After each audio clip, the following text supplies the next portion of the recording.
O caput do artigo 59 é bem importante para as horas extraordinárias. Por quê?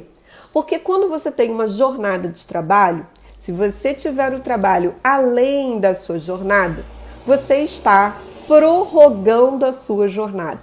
Então você estava lá trabalhando e aí você trabalhou além da sua jornada. A gente chama isso de prorrogação da jornada. Quando um empregado ele vai prorrogar a sua jornada, não sei se você já ouviu falar em acordo de prorrogação. É um acordo que se assina dizendo assim, olha, eu estou aqui prorrogando minha jornada, ok? Esse acordo de prorrogação, passe os olhos, se você não tiver com ele aberto agora, anota aí, para depois você ir diretamente ao comando legal. Você vai lá no artigo 59 da CLT, no caput do artigo 59. O que você vai encontrar no caput do artigo 59? Você vai ver que ele diz assim, que eu tenho a regra geral de duração da jornada de trabalho, 8 horas diárias, 44 horas semanais, mas temos jornadas especiais, tá? Então a gente já sabe disso. O que diz o caput do artigo 59 da CLT? Que a duração normal do trabalho, ela pode ser acrescida de horas extraordinárias. Como? Como pode ser esta pactuação para eu ter, então, as horas extraordinárias? O caput do artigo 59 diz, pode ser por acordo individual entre empregado e empregador, pode ser por acordo coletivo ou pode ser por convenção coletiva.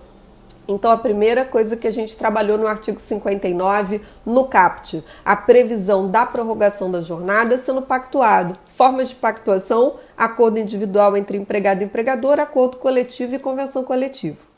Vamos agora no artigo 59, ao parágrafo 1º do artigo 59. Quando a gente chega no parágrafo 1º do artigo 59, nós acabamos por trazer uma previsão que também está no comando constitucional. Então vamos trabalhar juntinhos agora. Quando uma pessoa trabalha além da sua jornada, prorrogou a sua jornada e, consequentemente, vai estar diante do Instituto das Horas Extraordinárias, o que vai acontecer quando a gente pensa em hora extraordinária? Ah, um detalhe. Voltando ao caput do artigo 59, uma coisa bem relevante que agora eu me lembrei, que eu acabei não chamando atenção para vocês. Quando vocês voltam comigo ao caput do artigo 59, ele traz uma informação bem importante. Ele diz que quando eu for ter o trabalho em horas extraordinárias, o caput do artigo 59 diz que eu posso ter no máximo 2 horas extraordinárias por dia.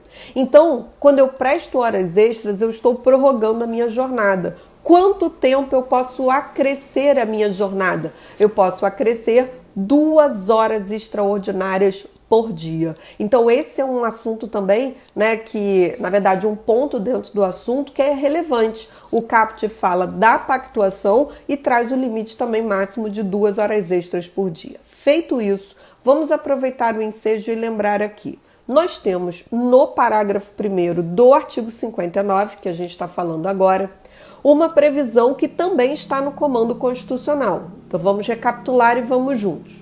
Lá no comando constitucional, o artigo 7º da Constituição novamente entra em cena no nosso papo. Artigo 7º, inciso 16 da Constituição. Quando a gente fala do artigo 7º, 16 da Constituição, o que ele traz? Ele fala do chamado adicional de horas extraordinárias. E ele, então, artigo 7º, inciso 16 da Constituição, diz que eu tenho que ter um acréscimo, tá, de no mínimo 50% sobre a hora normal de trabalho quando aquela pessoa está trabalhando, prestando horas extraordinárias. Então, o artigo 7º, inciso 16, é a base para o nosso famoso adicional de horas extraordinárias. As horas extras precisam ser pagas, observado o comando constitucional com um acréscimo de no mínimo 50%. Então, eu posso ter adicionais de horas extraordinárias superiores a 50%? Posso e tenho, tá? Sempre bom lembrar, por exemplo, nós falamos que algumas categorias têm jornadas especiais. Uma categoria que tem lei própria é a categoria dos advogados. A lei, né, 8906 de 94, que é o Estatuto da OAB, traz regras especiais para os advogados. E quando a gente chega no artigo 20 do Estatuto da OAB, o que nós temos no artigo 20 do Estatuto da OAB? Olha o que acontece para o advogado. O exemplo é bem propício aqui. Ele tem uma jornada especial de trabalho e quando ele presta horas extraordinárias, ele tem um adicional de horas extraordinárias previsto para ele especificamente na sua lei própria. Vamos recapitular? O advogado tem uma jornada de 4 horas. Se ele tiver cláusula de exclusividade, ele pode vir a trabalhar 8 horas. Olha aí como já é diferente.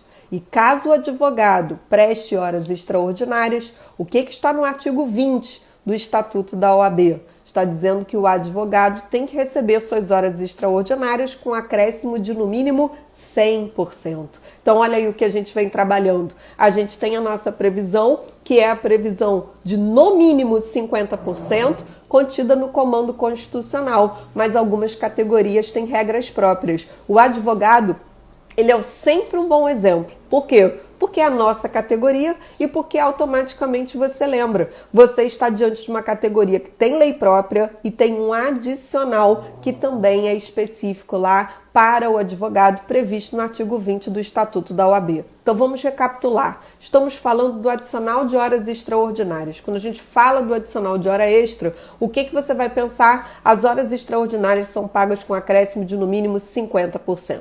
Isso está no artigo 7º, inciso 16 da Constituição e também vamos voltar para a CLT. Está no artigo 59, parágrafo 1º da CLT. Então, voltando para a CLT, quem agora entra em cena novamente no nosso papo? O artigo 59, ele mesmo. O artigo 59, no caput, falou da pactuação das horas extras. O artigo 59 no caput falou da limitação de 2 horas extraordinárias por dia e o artigo 59 no parágrafo 1º trouxe o adicional de horas extraordinárias, refletindo a mesma base constitucional que as horas extraordinárias precisam ser pagas observado um acréscimo de no mínimo 50%. Perfeito.